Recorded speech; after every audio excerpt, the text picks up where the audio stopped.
আল্লাহর কোরআন তুমি কইলা শুধু তাকায় থাকবা সওয়াব, বাইতুল্লাহ দিয়ে তাকায় থাকবা সওয়াব, আল্লাহর প্রিয় গোলাম যারা আহলুল্লাহ তাদের দিয়ে তাকাও সওয়াব।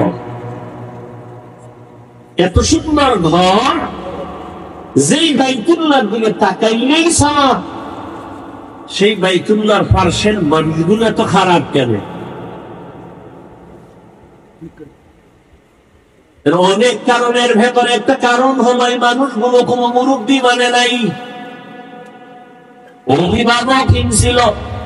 ঈসা নবী চলে যাওয়ার পরে আর কোন নবী নাই, রহমতের নবী আসলেন, যারা তাকে মুরব্বী মানলেন তারাই দামি হয়ে গেল। এমন দামি কিয়ামত পর্যন্ত তাদের মানে শুধু দোয়া চলতে থাকে। আল্লাহ তাদেরকে দুনিয়াতে জিন্দা অবস্থায় জান্নাতের সুসংবাদ দিয়েছেন। রহমতের নবীর সোয়াল আছে, রহমতের নবী বিদায় বেলা বলেন, মক্কার চরিত্রহীন মানুষগুলো আমার দোয়া পাইল, আমার দেওয়া মিসওয়াক পাওয়ার কারণে দামি হয়ে গেল। কিয়ামত পর্যন্ত আমাকে তো আজীবন পাবে না, আমি তাদের সামনে দুটোর জিনিস রেখে গেলাম। এক হলো আল্লাহ কোরআন, দ্বিতীয় হলো আমি রহমতের নবীর আদর্শ সুন্নাত। যারা ধরে রাখবে কিয়ামত পর্যন্ত, এদের সম্মানও যাবে না, তাদের ঈমানও যাবে না। বয়ান তো চলতেছে, বাংলাদেশের মতো বয়ান পৃথিবীর কোন রাষ্ট্রে হয় না। ঈদ না যাইতে না যাইতে বয়ান, কত বক্তা বয়ান করলো, 5 মিনিট 10 মিনিট 20 মিনিট করে। বক্তারও অভাব নাই, ডাইনিও খালি নেই।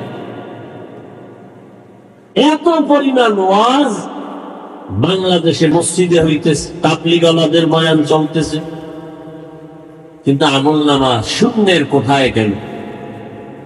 এর একমাত্র কারণ, হাজারো বয়ান শুনলে কাজ হবে না যতক্ষণ পর্যন্ত আল্লাহর আদালতে দাঁড়াইয়া হিসাবের বয়ান করে না আসবে, ততক্ষণ পর্যন্ত মানুষ বয়ান কাজে লাগাবে না।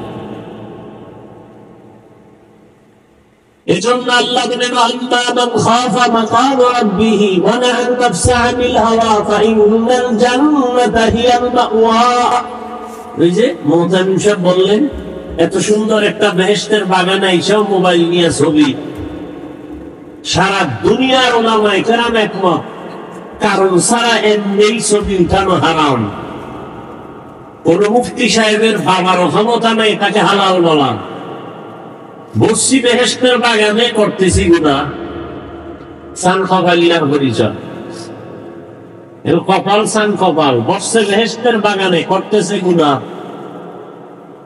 পৃথিবীর কোন দুনিয়ার কোন মুফতির ক্ষমতা নাই এটাকে হালাল বলা।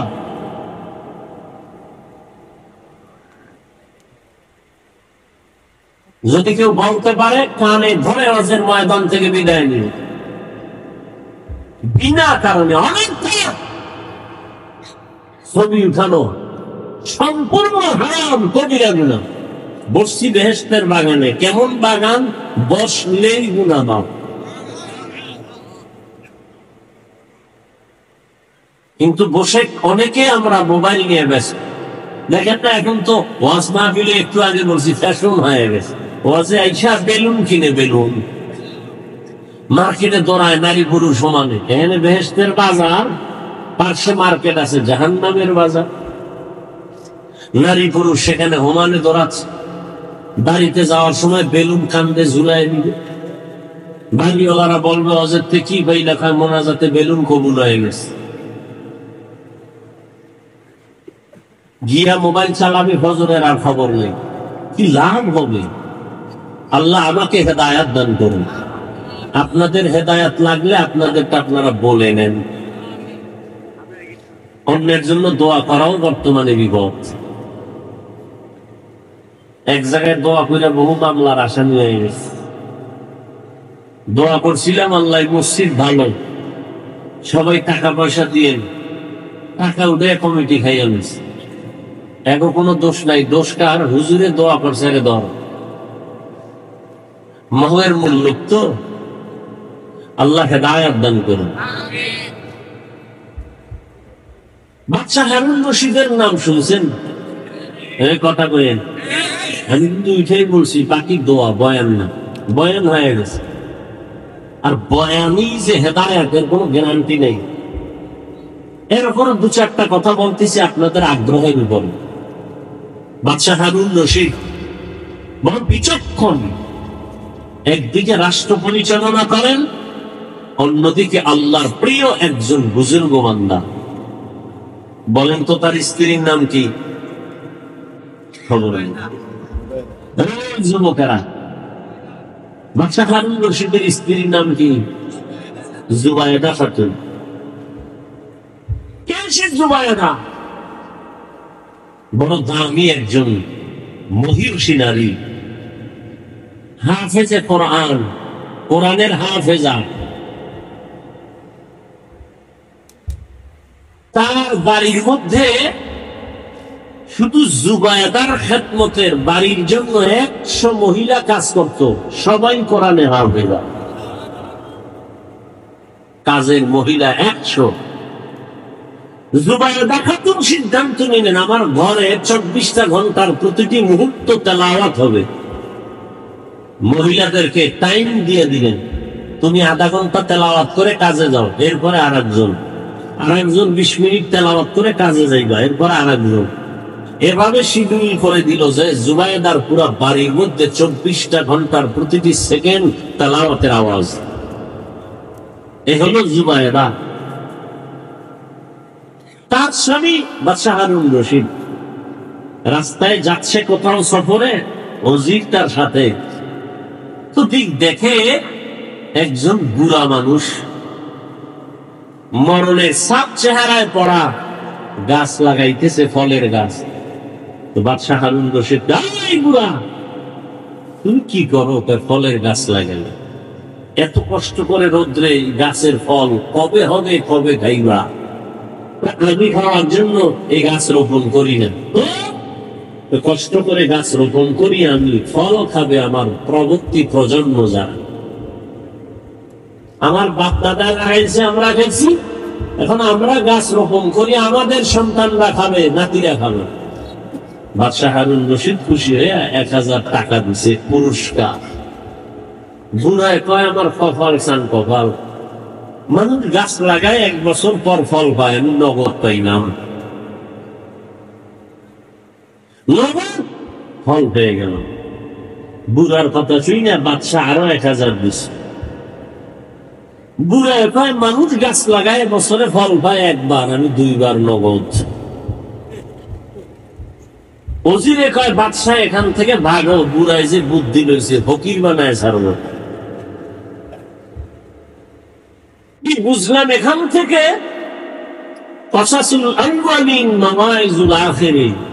অতীতের ইতিহাস, অতীতের কিচ্ছা কাহিনী পরবর্তী প্রজন্মের জন্য উপদেশ, নসিহত। কিচ্ছা কাহিনীর আওয়াজ আমরা করি না, উল্টা পাল্টা মেজাজ গরমের বয়ান ছাইড়ে দিচ্ছে, ঠান্ডা হয়ে গেছে। বেয়াদব সাইজ করতে আলহামদুলিল্লাহ আমার সময় লাগে না।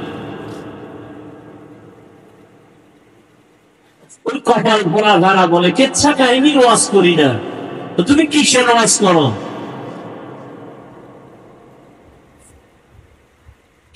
পৃথিবীতে শ্রেষ্ঠ কিচ্ছা কাহিনীর কিতাবের নাম কোরআন। আসতে বলেন, কি গাঞ্জা খাইয়ে বলতেছি মনে হয়? হ্যাঁ, মনে হয়েছে আমি তেমন বলতেছি না।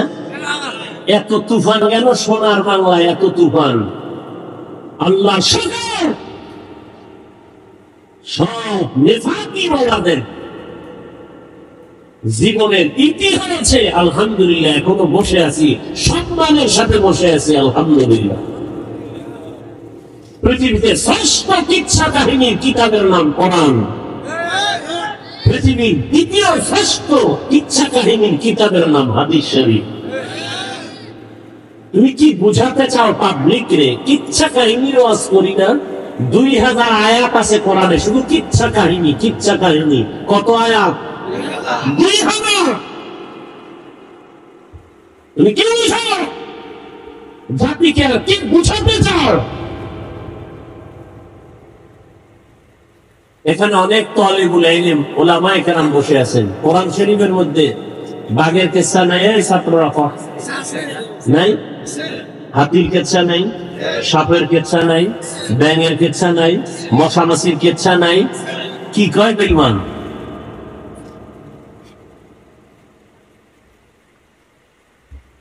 কি মেসেজ দিতে চাও জাতিকে? হ্যাঁ, কোরআন হাদিস ছাড়া আমরা বহু ওলি আউলিয়ার কিচ্ছা বলি, সোনারন্দের গান গাই না। আমরা এমন ওলি আউলিয়াদের কিচ্ছা বলি যে কিচ্ছা বলার দ্বারা মানুষ জান্নাতের পথে আগায়, জাহান্নামের পথে যায় না। অসুবিধা কি?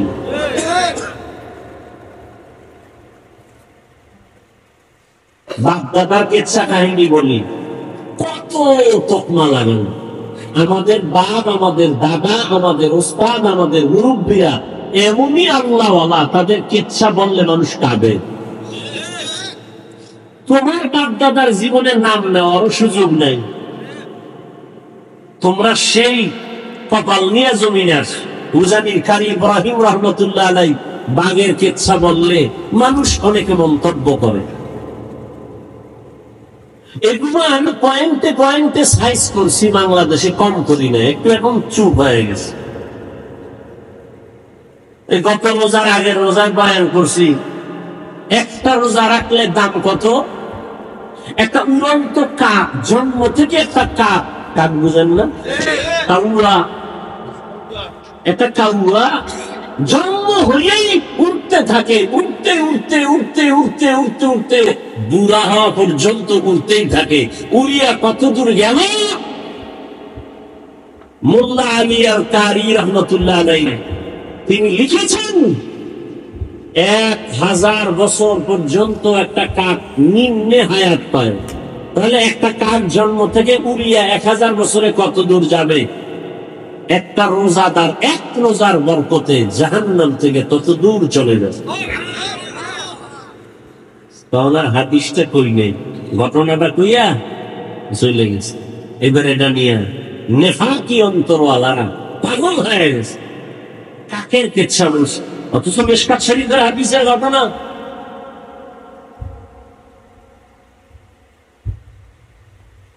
আল্লাহ হেদায়েত দান করুন।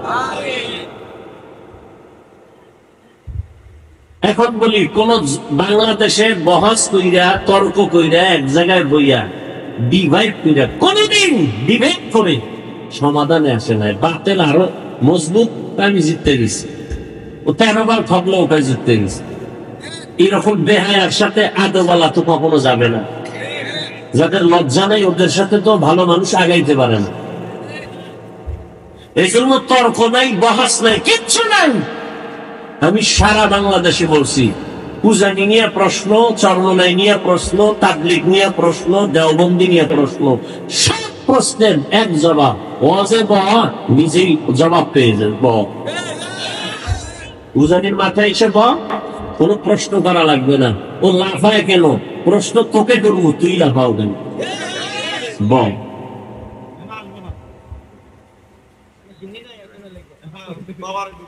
কোন মায়ের সন্তানের সাহস নেই উলামায়ে আহলে হকের সামনে বসে কথা বলবো।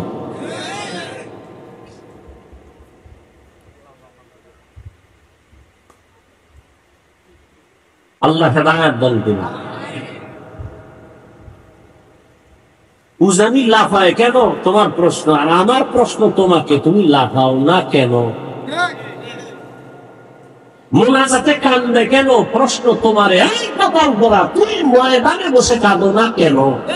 এটা তো কান্নার প্যান্ডেল, এটা তো হাসির প্যান্ডেল না। কাঁদো না কেন?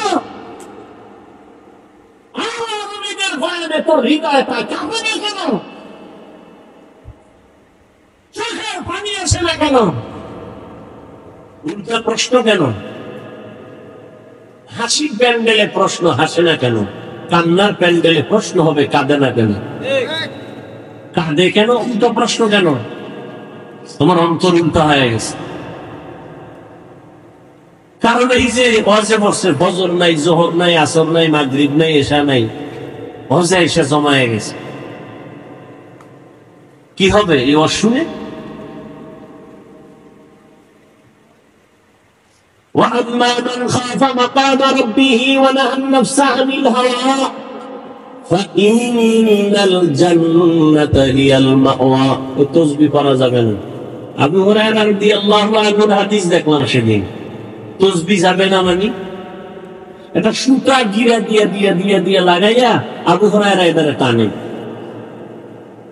তসবিহ পড়া যাবে না, বেদাত। যাই হোক, আমরা তর্ক যাই না, কারণ তর্ক না করার কারণে আমরা প্লাস পয়েন্টে আছি। তাবলীগ কমতেছে না বাড়তেছে? বলেন, তাহলে তর্কের দরকার দেখি। তাবলীগ 2 লাইনে খেদমত করে, আরো আগাইতেছে। আল্লাহ পাক সবার মধ্যে ভ্রাতৃত্ব, মহব্বত আরো বাড়ায়। মাদ্রাসা বেশি হয়েছে, আয়দা কম হয়েছে না বেশি? বেশি। উজানির বিরোধিতা করার কারণে লোক আগের থেকে অনেক কমতেছে না? হ্যাঁ, টেনশন কেন? তুমি বলো, আরো বলো, বলা হলে বলো, রাংসা খাওয়ান কত বড় বলো, তোমার আল্লাহ এই জন্য বানাইছি কিনা দেখো।